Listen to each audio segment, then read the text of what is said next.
ভাইয়া আপনারা তো বসেই আছেন, চলেন একটা দাওয়াতে যাই। দাওয়াত? ভাই চলেন যাই। হ্যাঁ চল চল। এটা খাওয়ার দাওয়াত নয়, আল্লাহর দাওয়াত। চলেন নামাজ পড়ে আসি। এই আমার তো কাপড় নষ্ট, তুই যা। ভাই আমারও তো একই অবস্থা। আপনাদের কাপড় নষ্ট না, আপনাদের ঈমান নষ্ট। কি বললি তুই? আমাদের ঈমান নষ্ট? প্রত্যেক শুক্রবার আমরা নামাজ পড়তে যাই। রাসূলুল্লাহ সাল্লাল্লাহু আলাইহি ওয়াসাল্লাম বলেছেন, আত-তুহুরু শাতরুল ঈমান, পবিত্র থাকাই ঈমানের অঙ্গ। তখন আপনাদের জন্য আমাদের গায়ে নোংরা পানি পড়েছিল। আমার জ্বর থাকা সত্ত্বেও আমি আবার গোসল করে নামাজ পড়তে গিয়েছিলাম, শুধুমাত্র পবিত্র থাকার জন্য।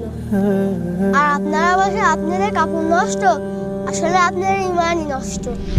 আর আমাদের কোথায় কষ্ট পেলে আমাদের মাফ করে দিয়েন। আসসালামু আলাইকুম।